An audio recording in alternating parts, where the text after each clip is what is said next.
So today we are to study about the conditional probability. The basic definition of probability I have given to you in previous video.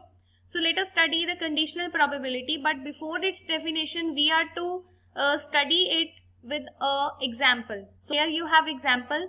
I have taken two coins. So sample space of two coins is head head, tail tail, tail head and head tail, right? Sample space of two coins is tail tail, head head and tail head. Then after you have given two events. Event A is talking about the probability of two heads. It means अगर हमें event A के जो elements या देखने हैं वो कौन से होंगे, event A will be two head, only head, and event B will be head tail and tail head. Now there is one condition in the probability. As I told you, there was no condition in the previous classes. In class 9th, 10th, 11th there was no condition, but now in this class 12th they are talking about that the जो event B है वो already occurred हो चुका है. मतलब event B तो पहले ही हो चुका है. So what is the probability of A when event B has already occurred? तो हम इसको इस तरह से लिखेंगे, ए अपॉन बी या फिर A with respect to B. A का बी से, बी की प्रोबेबिलिटी पहले ही निकाल चुके हैं, हमें ए की प्रोबेबिलिटी फाइंड करनी है. तो ये करेंगे कैसे, इसका मेथड क्या है करने का? हम यहाँ से सबसे पहले देखते हैं कि इवेंट बी है, इवेंट लीस्ट वन हेड, कम से कम एक हेड, तो दो भी हो सकते हैं, कम से कम एक head, there can be two heads also. So event B का जो सैंपल स्पेस है वो क्या बनेगा, हेड हेड. तो अब मुझे इवेंट ए की प्रोबेबिलिटी निकालनी है, जबकि बी पहले ही हो चुका है. मतलब हमें इवेंट ए की प्रोबेबिलिटी कहाँ से फाइंड करनी है, इवेंट बी में से. तो यहाँ पर जो हमारा आंसर आया था कल, वो आंसर था हमारा 1/3.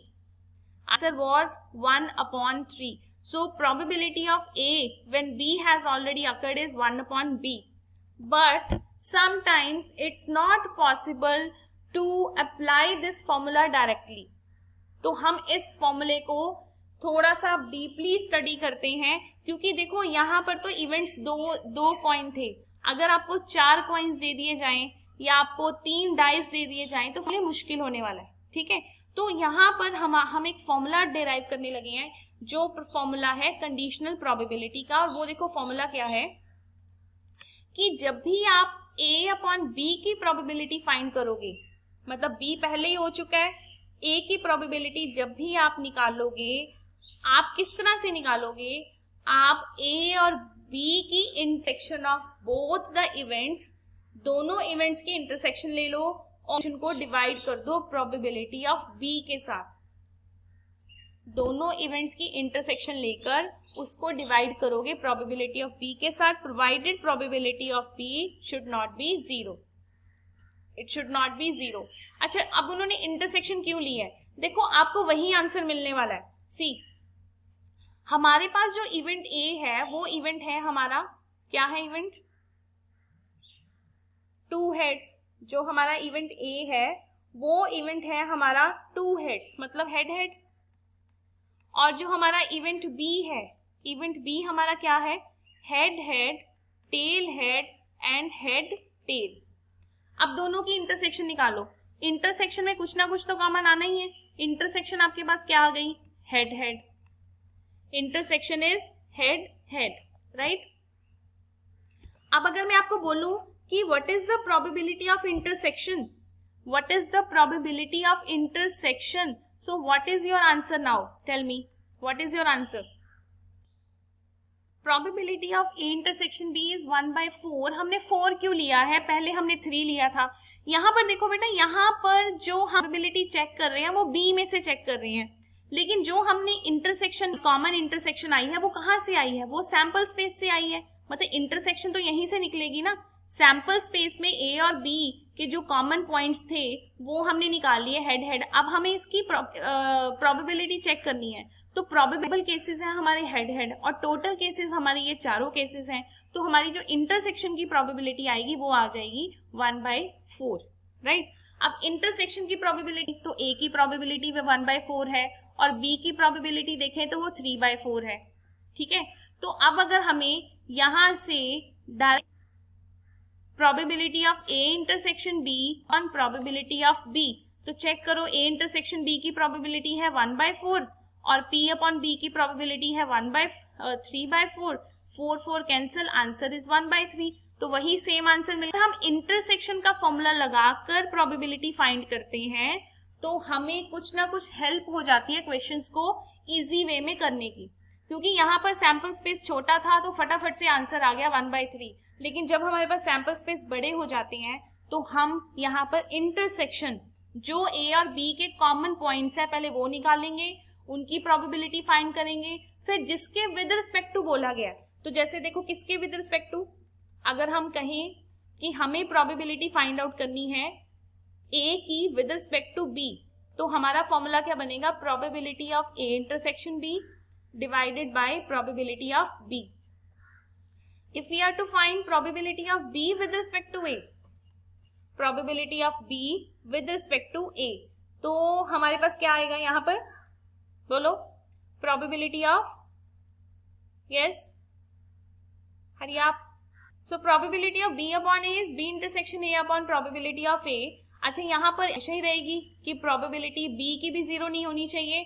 अगर आप यहाँ पर अप्लाई कर रहे हो तो A की प्रोबेबिलिटी 0 नहीं होनी चाहिए, probability of A is not equal to 0, right. अब आपने सेट थ्योरी में पढ़ा था ना कि जो आपकी A इंटरसेक्शन B है वो किसके, A के। Similarly probability of A intersection B is always equal to probability of B intersection A। Class 11th में सेट थ्योरी में ये क्वेश्चन था, प्रूव दैट, याद हो तो किसी को। A intersection B is equal to B intersection A, right. तो प्रोबेबिलिटीज भी उनकी, जो हमारा फॉर्मूला बन के आया है, this is the formula of conditional probability when you are going to apply the conditions on your statement. So this is the conditional probability. तो जब आपके पास कंडीशन लगा दी जाती हैं कि पहले ये निकालो फिर वो निकालो, दूसरा इवेंट फाइंड करो, तब हम इस तरीके से प्रोबेबिलिटीज को फाइंड करते हैं। Is it clear everyone? Example number 5, page number 536. A die is thrown 3 times. First of all, एक डाइस को 3 times थ्रो किया गया है, तो जो भी हमारा सैंपल स्पेस बनेगा उसमें कितने इवेंट्स होंगे, उसमें टोटल हमारे 216 इवेंट्स होंगे। कैसे आएंगे वो देखो, 1 1 1 1 1 2, ये बहुत बड़ा बन जाएगा। हमने इसको नहीं बनाना क्योंकि यही तो चीज है, तभी तो आपको फॉर्मूला सिखाया गया कि फॉर्मूले को किस तरह से अप्लाई करना है। अगर आप फॉर्मूला अप्लाई नहीं करते तो आपको पूरा सैंपल स्पेस बनाना पड़ेगा, पूरा सैंपल स्पेस बना के फिर जो आपके इवेंट्स हैं उनको सेपरेट करना पड़ेगा, ठीक है। हम पूरा सैंपल स्पेस नहीं बनाएंगे, ना ही हमारे पास टाइम होता है इतना एग्जाम में। तो यहाँ से 216 इवेंट्स में से जो ए है वो क्या है, 4 on 3rd रो, 4 on रो, ठीक है। तो देखो जब हम ए इवेंट बनाएंगे तो ये तो बनाना पड़ेगा।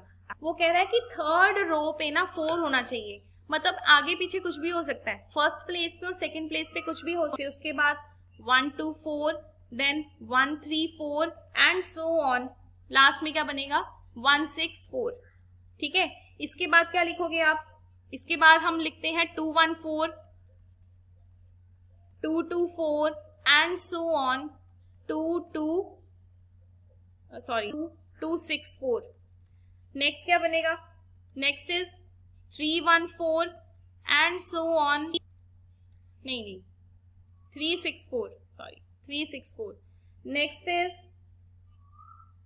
बोलो नेक्स्ट क्या होगा, is your sample space in which number 4 is on 3rd row, 3rd throw, तीसरे थ्रो पे नंबर 4 है। तो यहाँ पर अगर हम इसकी प्रोबेबिलिटी की बात करें तो probability of A, total events हैं हमारे 216 और ऊपर हमारे इवेंट्स कितने, ऊपर हमारे पास कितने इवेंट्स आएंगे, 36, यस, यहाँ से भी 6 मिलेगा, यहाँ से भी 6, 6 एंड 6, ये बन गया हमारा 36। 36 divided by 216, right.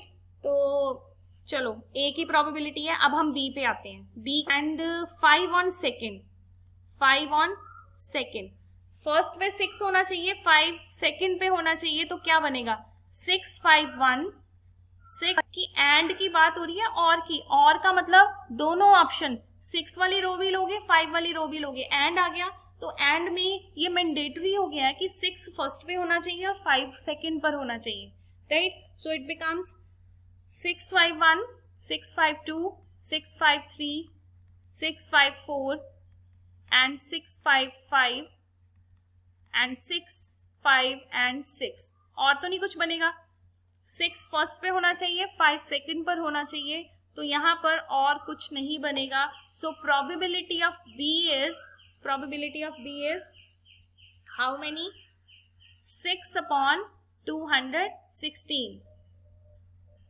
So probability of A, what is the probability of A when B has already occurred, B already हो चुका है, तो वो आपका डिनोमिनेटर में आएगा, यहाँ पे है which is equal to A intersection B upon probability of B. probability of B तो हम ऑलरेडी निकाल चुके हैं। अब मुझे ये बताओ कि इवेंट A और इवेंट क्या कॉमन है, what is common in event A and event B? Tell me. 6 5, yes, event A inter 6 5 वाली लाइन हमारी कॉमन हो गई, 6 5 वाली लाइन आपकी, जो यहाँ पर लाइन नहीं सॉरी एक ही एलिमेंट कॉमन आएगा, ए और बी में एक ही एलिमेंट कॉमन है, क्योंकि ये देखो ये 6 1 4 है, 6 6 5 4 भी पड़ा हुआ है, सिर्फ आपको एक ही एलिमेंट मिलना है 6 5 4, और कुछ कॉमन नहीं मिलना, और 6 5 4 की जो इंटरसेक्शन है वो कितनी है 1/216, 6/4 की इंटरसेक्शन है 1/216. So let us put all the values. Intersection की प्रोबेबिलिटी है 1/216 अपॉन बी की प्रोबेबिलिटी है 6/216. So overall answer is 1/6. और question number 6, example number 6, a die is thrown twice and the sum of numbers appeared is to be observed to be 6. तो जब dice को throw किया गया, तो थ्रो करने के बाद हमें वो वाले नंबर उठाने हैं जिनका सम है 6, right. Now what is the conditional probability that number 4 appeared at least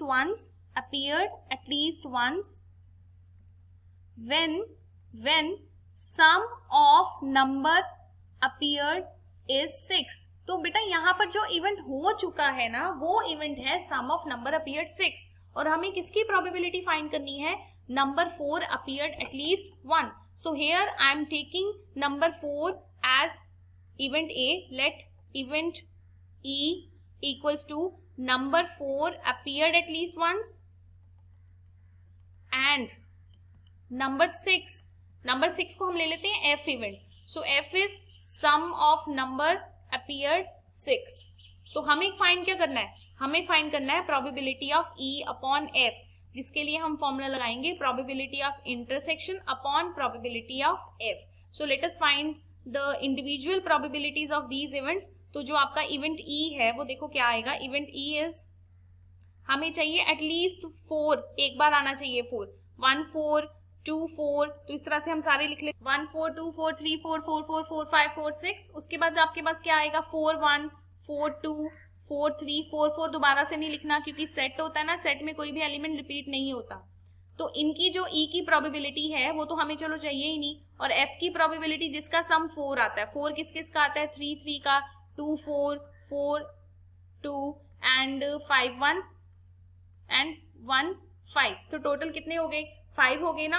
और अब इनकी कॉमन प्रोबेबिलिटी निकाल लेते हैं. कॉमन देखो कौन से आएंगे कॉमन, तो कॉमन हमारे पास 2 आएंगे, ठीक है. तो यहाँ से अगर हम देखें कि जो प्रोबेबिलिटी ऑफ E है, E की तो हमें जरूरत ही नहीं है, हमें तो इंटरसेक्शन की निकालनी है. Probability of intersection F is 2 upon 36 थे ना टोटल, और F की प्रोबेबिलिटी है हमारे पास 5 upon 36. Let us find the probability of E upon F. तो इंटरसेक्शन f अपॉन f, तो ये 2 upon 36, 5 upon 36, 36 36 cancel, so your answer is 2 upon